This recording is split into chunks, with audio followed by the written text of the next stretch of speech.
Okay, so after this story, do you have any questions or you have any feeling, any thinking, any takeaway? Master, was Alexander the same king that we heard about one time? I think Master mentioned a story about a king who went to find the lake in India, and there is the pool of eternal youth. Yes. And he tried to find that lake. Yes. Is it the same king? Was that Alexander? I guess it's the same. Yes. Who else would conquer India? Was he a spiritual practitioner, or he had some kind of information about such places like the Garden of Eden? And maybe afterward, maybe after he conquered India, he might have met some masters, yes, and opened his wisdom eye. And this story may be one of the stories that he met the master. In other books I read about him, he has made some high practitioners, high yogis or masters. And then that master or yogi had predicted his death. yes. Saying that whenever you see the sky turn into silver, you will die. Yeah. So he died under the canopy, which was made of silver. Yeah, that covered him when he was sick, when he was unwell. And that's what the yogi had told him. You see, there are many things the master or the prophecy has told us, but this mostly is in like a metaphorical kind of a story, yeah? Yes. Or like a parable. So if you don't have the wisdom eye open, you would not be able to suspect or to interpret what it is, yeah? Yes. When Alexander heard that, he probably would think, oh, then he would never die. Because the sky cannot be silver, can never turn into silver. The sky has no substance, no essence of any solid elements. That's what he probably must be thinking, right? Yes. Maybe it is written in the history or maybe not, I don't remember. But I guess he must have felt invincible. Yes. You never know. If you don't know how to interpret the sages' teachings or premonitions, you would be living in ignorance. And then disaster may befall you anytime, you would never know. Sometimes I read stories I feel are very interesting. So I wanted you also to know, because it has a lot of philosophy in it, no? Yes, Master. Yes, and we could learn a lot and we could take away a lot.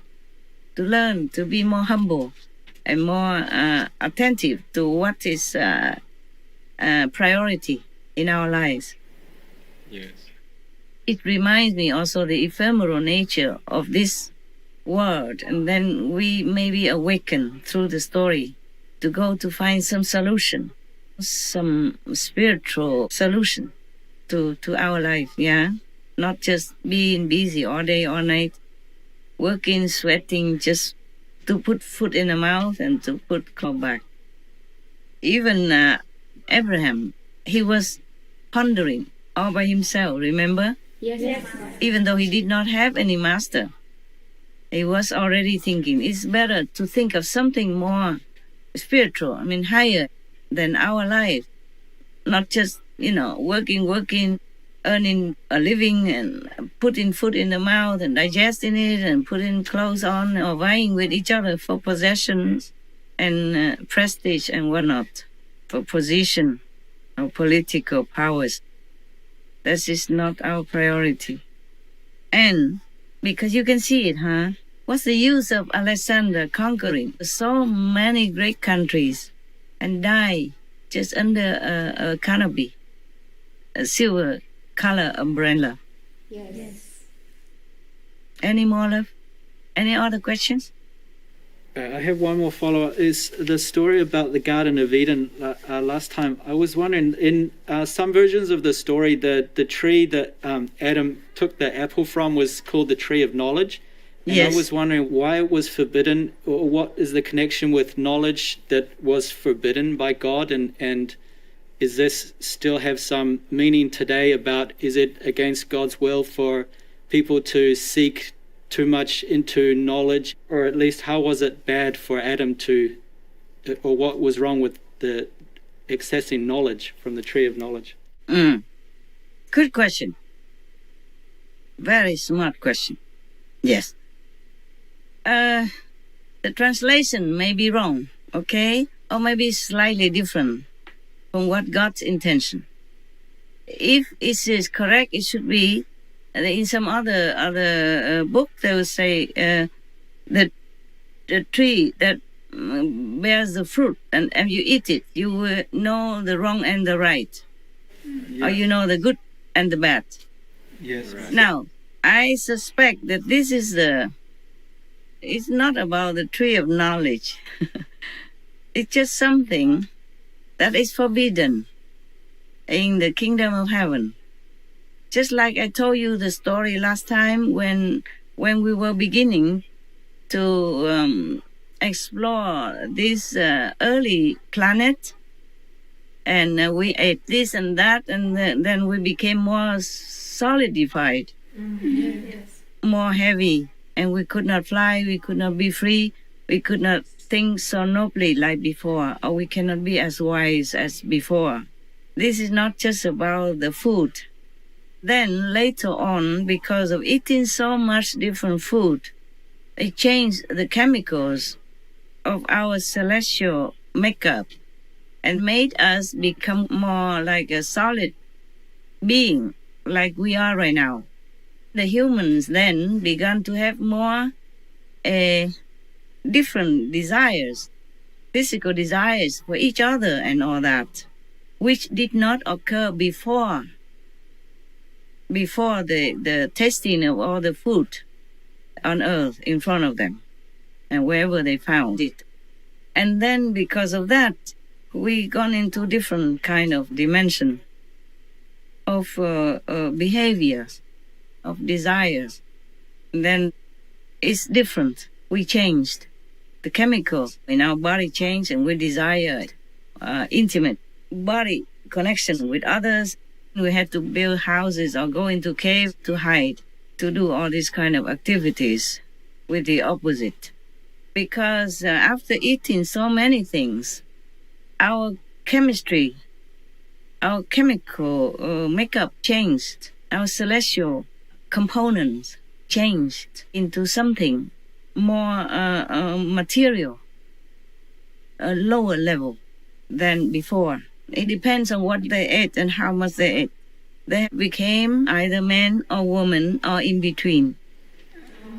Yeah, we call them trans nowadays. Trans or a gay or lesbian, right? Yes. It depended on how much they ate at that time and what kind of things they ate. Then they changed. And then the one who had become woman is more defined in the bodily contour. That's what you say, correct? Yes. Shapes. Yes. And the man, the one who turned masculine, became more robust, strong, and with a different kind of mentality. The man at that time saw the beautiful woman, then began to desire them. And thus, they had a couple's relationship and so and so and so on until today. So the tree in the garden, it could mean not just the knowledge, okay? Yes. But by the way, the knowledge of wrong and right, of good and bad, what's the use of knowing that? Yes. Yeah. In heaven, there are no words. I mean, in higher heaven, there are no words in the dictionary that say bad or good. Like in the Timbuktu's land, they don't even know that word, good or bad. Everything is just is, okay, as is, and fine, noble, and wonderful. That makes you just feel no desire for anything, just happy, blissful all the time. And meanwhile, you have your creativities and all kind of activities that you wanted to do. So you don't lose anything, not knowing the bad or the good. Yes. After eating the apple, knowing the bad and the good, you see what good it is? Yes. Yes. Then Adam began to have this physical desire and relationship with the Eva. From then on, they go on to do more things that are not heaven-like quality until God has to expel them. Yes. The knowledge of good and bad in this world, we know. But what does it help us? Even if we try to avoid the bad quality actions and we try to do all the time the good, it will not take us anywhere. It just takes us to another reincarnation and experience another temptation or bad obstruction again. Unless you meet an enlightened master and become enlightened yourself, erase all the past karma for you. You never go anywhere doing bad or doing good. Doing bad, you go to hell. Doing good, you reincarnate. Maybe as human, or maybe in heaven, and then come back again.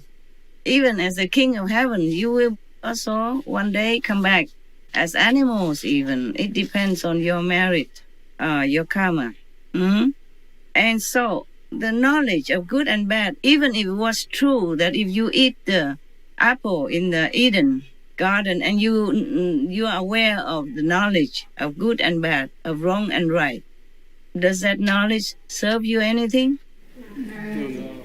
Does it make your life better than in Eden? No, nothing. Just pushes you into the river of life and death and reincarnation and suffering and sorrow and some moments of happiness, but the rest are just suffering, painful. More painful than happiness in this life. That's why God doesn't want him to eat it. Yes. Do you see it now? Yes. Master. I mean, would you prefer to eat that? No. So now you try to vomit it out for me and then we go back to heaven, ça va? Spit it out. Yeah? Okay?